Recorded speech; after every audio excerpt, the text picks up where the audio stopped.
Hello everyone.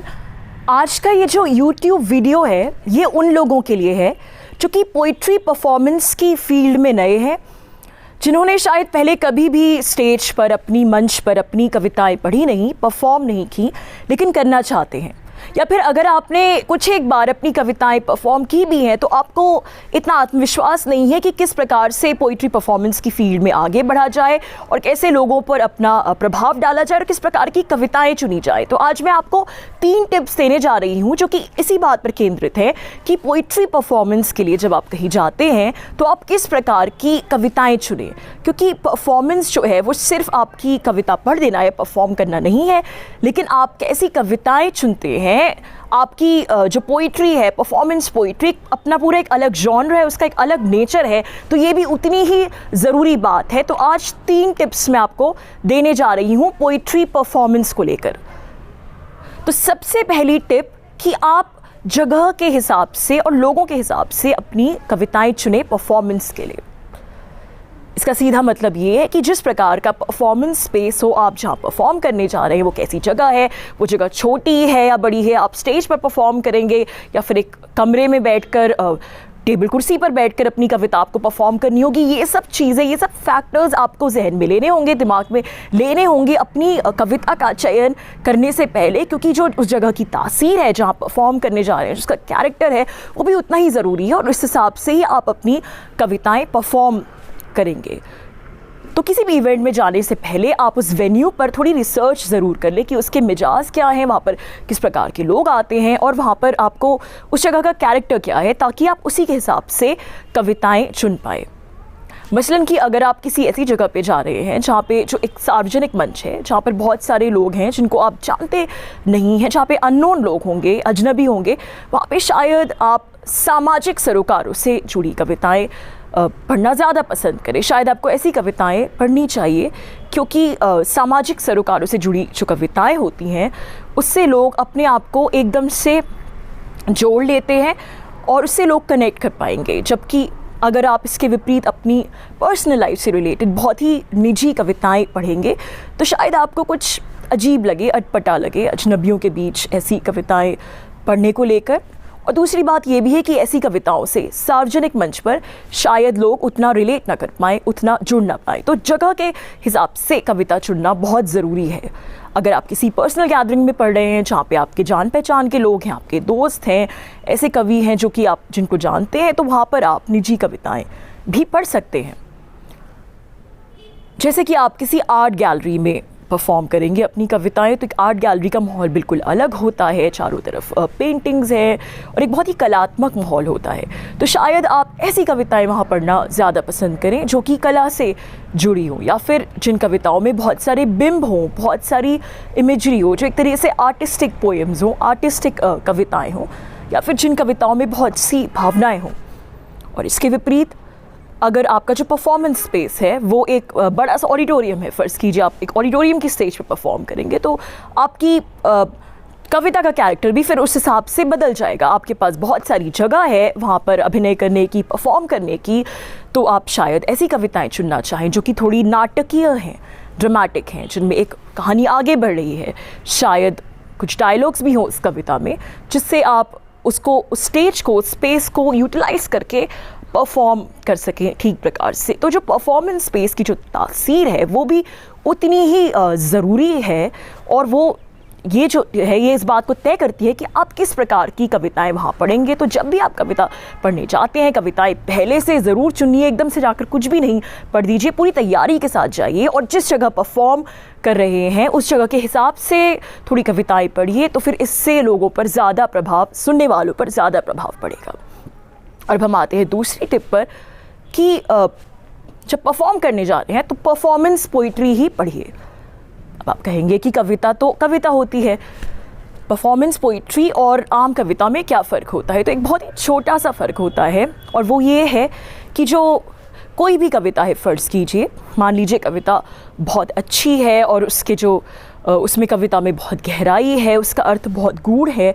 लेकिन वो जो कविता है वो ऐसी कविता है कि कागज़ पर पढ़ने में ही अच्छी लगती है, कि आप इत्मीनान से बैठे हैं अपने कमरे में, आप इत्मीनान से चाय के कप के साथ बैठकर कविता की किताब से किताब पढ़ें और धीरे धीरे उस कविता का जो अर्थ है वो समझ रहे हैं, आपके जहन में जा रहा है, उसे बार बार उस कविता की तरफ लौट रहे हैं। तो कुछ कविताएं इस प्रकार की होती हैं जो कि सिर्फ कागज़ पर ही अच्छी लगती हैं, और ऐसी कविताएं ज़रूरी नहीं है कि वो कविताएं परफॉर्मेंस के लिए भी उतनी ही प्रभावशाली हो। परफॉर्मेंस क्योंकि उनमें शायद उस प्रकार की लय नहीं होगी, उस प्रकार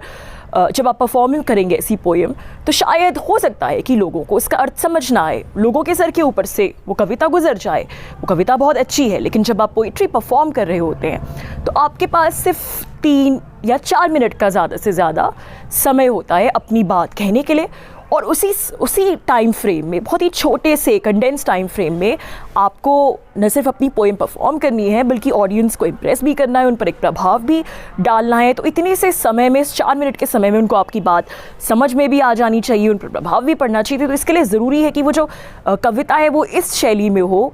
कि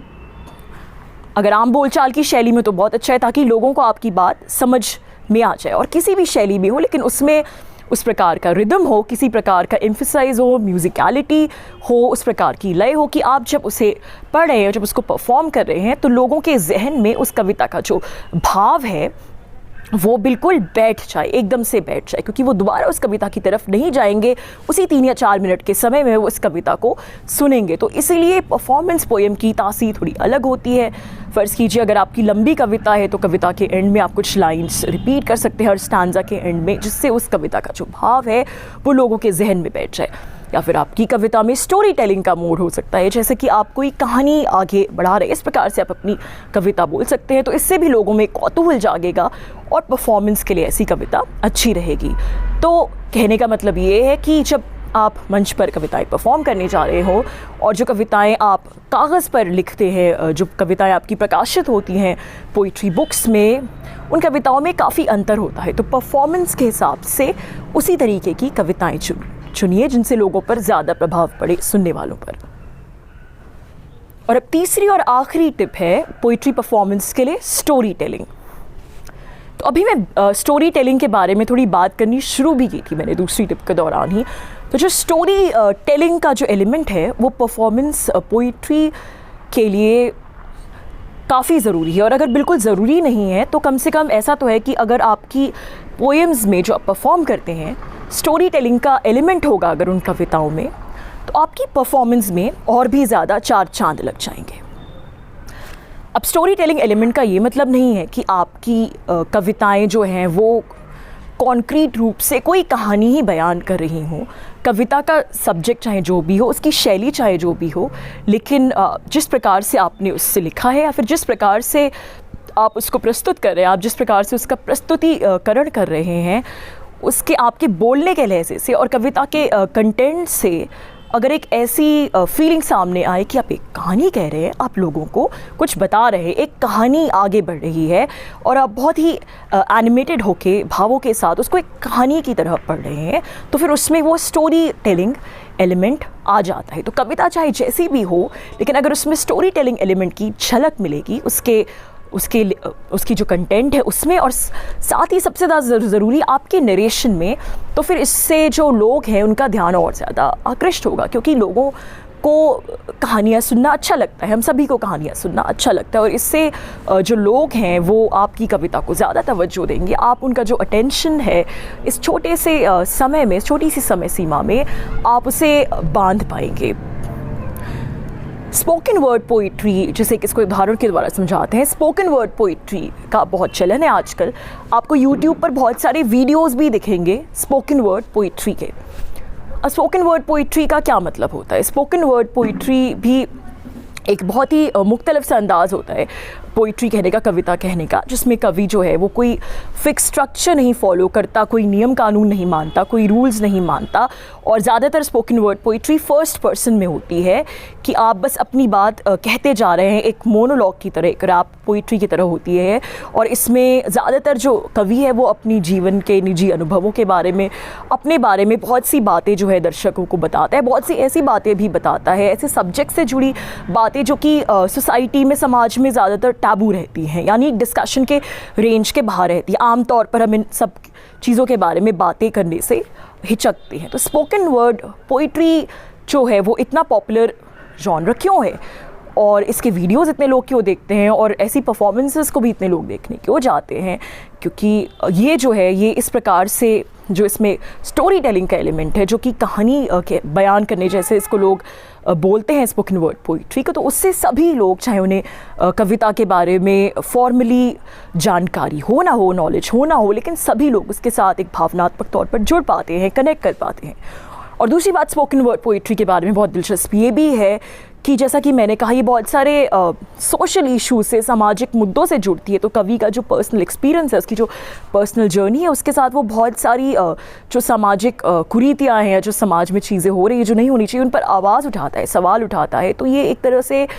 बहुत ही रैडिकल जॉनर है पोइट्री का, जिसमें जो कवि है, जो पोइट है, वो जैसा कि मैंने कहा कि टैबू टॉपिक्स को डिस्कस करता है और एक तरह से समाज के प्रति अपना गुस्सा, अपना आक्रोश प्रकट करता है। तो चाहे वो रेशियल डिस्क्रिमिनेशन का इशू हो, या फिर जेंडर डिस्क्रिमिनेशन का, या फिर विमेन की फ्रीडम का इशू हो, तो जो भी जितने सारे इश्यूज़ हैं, ये सब स्पोकन वर्ड पोइट्री में जो कवि है वो स्टोरी टेलिंग के माध्यम से अपने पर्सनल एक्सपीरियंसेस के साथ उनको जोड़ता है। तो ज़रूरी नहीं है कि आप स्पोकन वर्ड पोइट्री ही की विधा में ही लिखें। ये मैंने सिर्फ एक एग्जाम्पल दिया था समझाने के लिए कि आप किसी भी जॉनर में लिखें, किसी भी विधा में लिखें, किसी भी तरह की कविता लिखें, लेकिन जब आप परफॉर्म करने चाह रहे हैं कविता स्टेज पर लोगों के सामने, तो अपने दिमाग में बस ये सोचिए कि ऐसा क्या है मेरी कविता में, या फिर ऐसा क्या है मेरी कविता पढ़ने की, परफॉर्म करने की शैली में, कि सिर्फ 4 मिनट में ही लोग मंत्रमुग्ध हो जाएंगे, सिर्फ 4 मिनट में ही लोग मेरी बात कम से कम सुनेंगे और उसके बारे में अपने घर वापस जाकर कुछ सोचेंगे। तो उसका जवाब यही है कि आपका कंटेंट ऐसा होना चाहिए कविता का कि लोग रिलेट कर पाएँ, आपकी भाषा लोगों को समझ में आए, और आपकी कविता में अगर स्टोरी टेलिंग का एलिमेंट हो तो वो और भी ज़्यादा अच्छा रहेगा, क्योंकि फिर आप लोगों में एक कौतूहल जगा पाएंगे, लोगों में एक जिज्ञासा होगी कि आप आगे क्या कहना चाहते हैं। वो आपकी कविता पूरी सुनेंगे, आधी छोड़कर जाएंगे नहीं। तो दोस्तों, आज के लिए बस 3 टिप्स थी, और ये दूसरा वीडियो है पोइट्री परफॉर्मेंस सीरीज़ में। सीरीज़ में मैं लगातार वीडियोस बनाती रहूँगी और आपको पोइट्री परफॉर्मेंस से रिलेटेड और भी ज़्यादा टिप्स देती रहूँगी। तो आज के लिए बस इतना ही, और वीडियो सुनने के लिए बहुत बहुत धन्यवाद, थैंक यू। मैं आशा करती हूँ कि आपको इस वीडियो से कुछ ना कुछ यूज़फुल मटेरियल ज़रूर मिला होगा अपनी पोइटिक जर्नी के लिए। और इस वीडियो को लाइक ज़रूर करें और मेरे चैनल को सब्सक्राइब ज़रूर करें, और जो स्क्रीन का टॉप राइट हैंड कॉर्नर है उसमें जो बेल आइकन है उसको दबाना ना भूलें, ताकि आपको आने वाले वीडियोस के नोटिफिकेशंस मिलते रहें। बहुत बहुत धन्यवाद वीडियो सुनने के लिए, थैंक यू सो मच।